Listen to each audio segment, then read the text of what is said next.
Expectation এত high, না পেলে আমরা কষ্ট পাই। তাহলে বিষ্ণু বলেছেন, হয় স্ট্রেঞ্জার নয় ট্রাভেলার, এইভাবে থাকো। ওয়া ইযা আমসাইতা ফালা তানতাযিরিস সাবাহ ওয়া ইযা আসবাহতা ফালা তানতাযিরিল মাসা। আব্দুল্লাহ, যখন সকাল হবে সন্ধ্যার এক্সপেক্ট করো না, যখন সন্ধ্যা হবে সকালের এক্সপেক্ট করো না। সকালবেলা তুমি বিশাল আশা নিয়ে বসে থেকো না যে সন্ধ্যা পর্যন্ত বাঁচবা। যদি বাঁচো, সন্ধ্যা পাও, ভালো, আলহামদুলিল্লাহ। না পাইলে রবের সাথে সাক্ষাতের জন্য রেডি, তাও আলহামদুলিল্লাহ। ঠিক কিনা বলেন? এটা হইতে হবে mindset. Expect less, never be greedy. প্রত্যাশা কম রাখেন, আপনি হ্যাপি হবেন।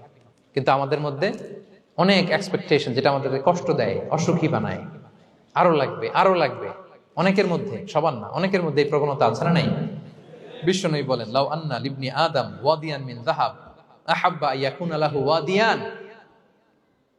প্রত্যেক বনি আদমকে যদি একটা করে স্বর্ণের পাহাড় বানায় দেওয়া হয় বা উপত্যকা বানায় দেওয়া হয়, সে চাবে আরো একটা স্বর্ণের পাহাড়ের মালিক কিভাবে হওয়া যায়।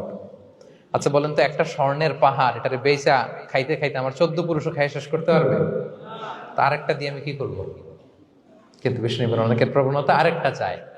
ওয়ালা ইয়ামলা আফাহু ইল্লা তুরাব। কবরের মাটি ছাড়া তার এই আশা, ভরসা, প্রত্যাশা কেউ থামাতে পারবে না। তাহলে আমরা যেন গ্রিডি না হই, লোভী না হই, আমাদের এক্সপেকটেশন যেন কম থাকে।